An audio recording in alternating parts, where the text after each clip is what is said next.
So let's finish chapter 9, where Humphrey is visiting Golden Miranda and her terrible dog, Clem. This chapter is called The Art of Self-Defense. The cage has protected Humphrey so far. I hope he doesn't have to defend himself outside the cage.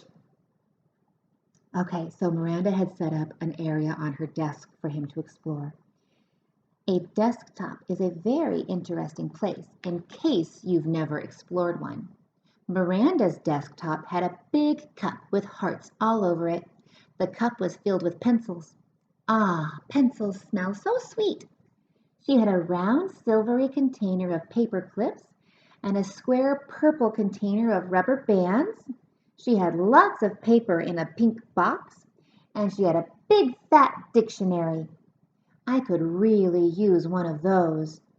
I wonder if they make doll-sized dictionaries you can hide behind a hamster's mirror.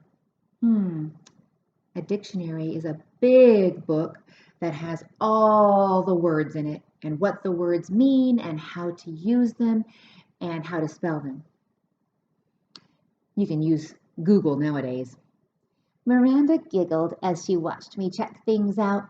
When I tried to climb into the paperclip box, she stopped me with her finger. No, Humphrey, those would hurt you. She did the same thing when I tried to roll in the rubber band box. No, Humphrey, rubber bands can be very dangerous, she told me. Well, I guess I knew that. Hadn't Garth shot a rubber band at AJ last week and almost got sent to Principal Morales' office? Hadn't AJ held his arm and said, "Ow!" when the rubber band hit him? Anyway, I really enjoyed my time on the desk until I heard Clem barking. Then I made a beeline for home. When you make a beeline, it means you go straight there. You don't make any stops along the way or turn any strange corners. You go straight where you're going. You make a beeline.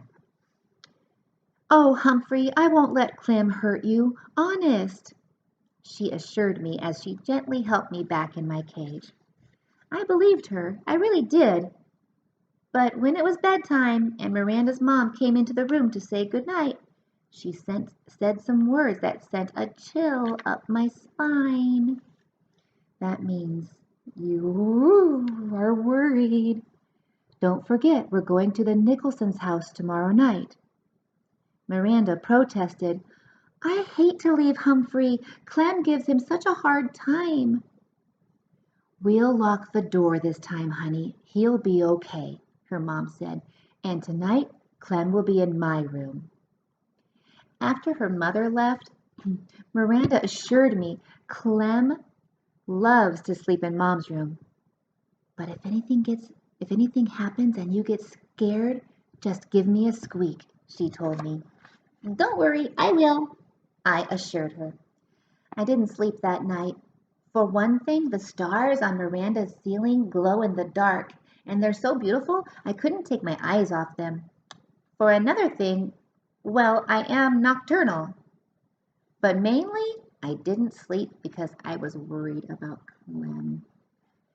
After my experience that afternoon, I believed that no lock could hold him back. And how could a little hamster fight back against a big dog? What weapon would I have against a big, hairy, bad-breathed, small-brained creature? What weapon indeed? I had an idea. Clem hadn't made a peep for hours, so I took a chance and quietly opened the lock that doesn't lock and dashed across the desktop to pick my weapon, just in case of another encounter with Clem. Then I scampered back to the cage with it and quietly closed the door. I hid my weapon behind my mirror next to the notebook where no one could find it. Then I managed to get 40 winks or so of sleep around sunrise. If you get 40 winks, that means you get a good night's sleep. Miranda and her mom kept Clem out of my sight all day until it was time for them to go to their party. I'm still worried, said Miranda. I'm locking your door with a key on the outside, her mom said. I'm locking Clem in my room. And Humphrey's cage is closed tightly, right? Miranda checked it. Everybody always checks my cage. It always seems locked from the outside. It even makes a clicking sound. But from the inside, believe me, it is a piece of cake to open it. Miranda seemed satisfied with the arrangement, but I wasn't. So I remained on high alert all that afternoon and evening. And here's what happened. After Miranda and her mom left, Clem barked for a while. Then I heard jiggling and joggling for about an hour. Next, I heard big hairy feet padding down the hall toward Miranda's room, toward my room. I sucked in my breath and waited. Yes, I knew Miranda's mom had locked the door with a key. But Clem didn't seem to let little things like that stand in the way. What do you think? Is he going to make it? The doorknob squeaked and rattled. It twisted and turned. Nothing happened. But that didn't seem to bother Clem the barbarian. He jiggled, rattled, and twisted it some more. When he got tired of that, he threw his whole body at the door.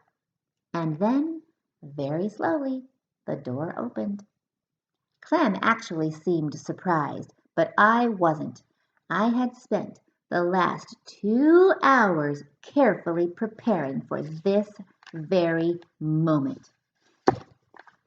Not that my heart wasn't going thump, thump, thump very loudly. Even Fanny the fish seemed nervous.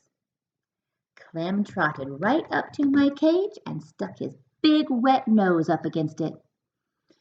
"Stay away! Keep your distance!" I squeaked. "I'm warning you!" Clem wasn't discouraged one bit. "Woof!" he barked, sending a foul cloud of doggy breath my way. I didn't even flinch. He barked a few more times and then began poking his big nose against the cage door. I wondered if he actually knew the lock was broken. The time had arrived to put my plan into action. I was in grave danger, and I had no choice. I would only have one chance at Clem because I only had one weapon, a rubber band. It had taken me a long time to get it hooked around the edge of my food dish. Now I carefully pulled it back as far as I could, aiming directly at the big doggy nose. "You asked for it, beast!" I squeaked. Then I let loose. The rubber band snapped and sailed through the air, hitting Clem squarely in the nose. He yelped like a baby and raced out of the room as if he'd seen a ghost. Too bad I didn't still have my ghost costume. That would have been a nice touch. I guess Clem wasn't quite as dumb as I had thought, because he never even tried to come back in the room again. Of course, Miranda and her mom were really puzzled when they came home and found both bedrooms unlocked and Clem hiding under the sofa. "I don't get it," said Miranda. "Humphrey just looks fine. Maybe it was a burglar." But Miranda's mom checked the closets and drawers and nothing was missing. "Now that's a mystery," said Miranda's mother after she'd searched the whole apartment. Miranda stared at me, shaking her head. "If only Humphrey could talk," she said.